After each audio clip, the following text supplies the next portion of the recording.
Hey guys, and happy Friday. So, you know what that means. First chapter Friday. This week's book is Cirque the Freak, A Living Nightmare. So, A Living Nightmare is going to be book one in this series. I know a lot of you guys are reading this here in person. You've already started the series, and this book is available for checkout in the library. When Miss Clark comes by, you can definitely let her know this is something that you would like to start reading. For our remote kiddos, this book is also in Destiny Discover. So wherever you are, if you're remote or in person, this book is available on Destiny Discover as well. All right, so let's go ahead and get into chapter one.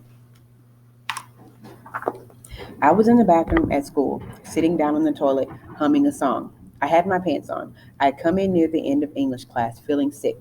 My teacher, Mr. Dalton, is great about things like that. He's smart and knows when you're faking and when you're being serious. He took one look at me when I raised my hand and said I was ill. He nodded his head and told me to go to the bathroom. Throw up whatever's making you sick, Darren, he said. Then get your behind back in here. I wish every teacher was as understanding as Mr. Dawson. In the end, I didn't get sick, but still felt queasy, so I stayed on the toilet. I heard the bell ring for the end of class, and everybody came rushing out on their lunch break. I wanted to join them, but knew Mr. Dalton would be angry if he saw me in the yard so soon. He doesn't get mad if you trick him, but he does go quiet and won't speak to you for a while. And that's almost worse than being shouted at. So there I was, humming, watching my watch, waiting. Then I heard someone calling my name. Darren, hey Darren, have you fallen in or what? I grinned. It was Steve Leopard, my best friend. Steve's real last name was Leonard, but everyone called him Steve Leopard. And not just because the name sounds alike. Steve used to be what my mom calls a wild child. He raised a ruckus wherever he went, got into fights, stole from stores. One day, he was still in a stroller. He found a sharp stick and prodded passing women with it. He was feared and despised everywhere he went, but not by me. I've been his best friend since kindergarten when we first met. My mom says I was drawn to his wildness, but I just thought he was a great guy to be with. He had a fierce temper and threw scary tantrums when he lost it, but I simply ran away when that happened and came back again once he calmed down. Steve's reputation has softened over the years. His mom took him to see a lot of good counselors who taught him how to control himself, but he was still a minor legend in the schoolyard and not someone you mess with, even if you were bigger and older than him. Hey, Steve, I called back. I'm in here. I hit the door so he'd know which one I was behind. He hurried over and I opened the door. He smiled when he saw me sitting down with my pants on. Did you puke? He asked. No, I said. Do you think you're gonna? Maybe, I said. Then I leaned forward. All of a sudden, it made a sick noise. Bleh! But Steve Leopard knew me too well to be fooled. Give my boots a polish while you're down there, he said, and laughed when I pretended to spit on his shoes and rub them with a sheet of toilet paper. Did I miss anything in class? I asked, sitting up. Nah, he said, the usual stuff. Did you do your history homework? I asked. It doesn't have to be done until tomorrow, does it? He asked, getting worried. Steve's always forgetting about homework. The day after tomorrow, I told him. Oh, he said, relaxing. Even better, I thought. He stopped and frowned. Hold on, he said. Today's Thursday. The day after tomorrow would be. Got you, I yelled, punching him on the shoulder.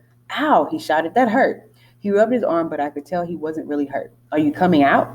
He asked then. I thought I'd stay in here and admire the view, I said, leaning back on the toilet seat. Quit joking, he said. We were down 5-1 when I came in. We're probably 6 or 7 down now. We need you. He was talking about soccer. We play a game every lunchtime. My team normally wins, but we lost a lot of our best players. Dave Morgan broke his leg.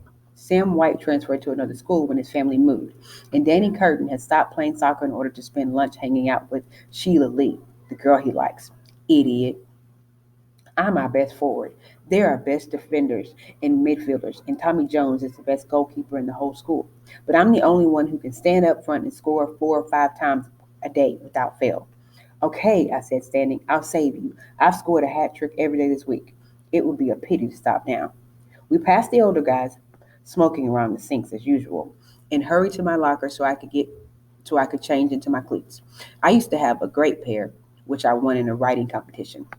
But the laces snapped a few months ago, and the rubber along the side started to fall off. And then my feet grew. The pair I have now are okay, but they're not the same. We were down 8-3 when I got on the field. It wasn't a real field, just a long stretch of grass with painted goalposts at either end. Whoever painted them was a total idiot. He put the crossbar too high at one end and too low on the other. Never fear, Hot Shot Shan is here, I shouted as I ran onto the field. A lot of players laughed or groaned, but I could see my teammates picking up and our opponents growing worried. I made a great start and scored 2 goals inside a minute. It looked like we might come back to draw or win, but time ran out. If I'd arrived earlier, we'd have been okay, but the bell rang just as I was hitting my stride, so we lost 9-7. As we were leaving the field, Alan Morris ran toward us, panting and red-faced.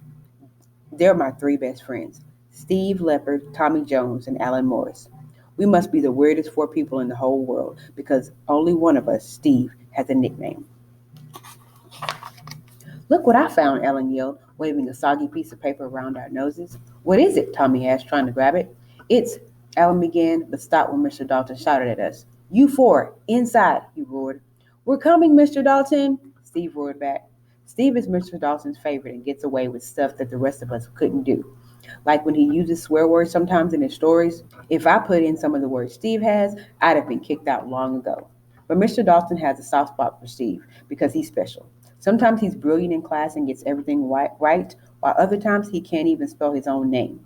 Mr. Dalton says he's somewhat of an idiot savant, which means he's a stupid genius. Anyway, even though he's Mr. Dalton's pet, not even Steve can get away with showing up late for class. So whatever Alan had, it would have to wait. We trudged back to class, sweaty and tired after the game, and began our next lesson. Little did I know that Alan's mysterious piece of paper was to change my life forever. For the worse. Okay, so now I'm wondering what it was that Alan wanted to show them, and I bet you're wondering too. Well, if you want to find out, go to Destiny Discover and check out this book, Cirque du Freak. There it is, Cirque du Freak, A Living Nightmare. And if you're here, you can definitely ask Ms. Clark when she comes back with the book cart to your class. You can let her know that you would like to start this series. All right, guys, I hope you have a happy Friday and an awesome weekend. Bye.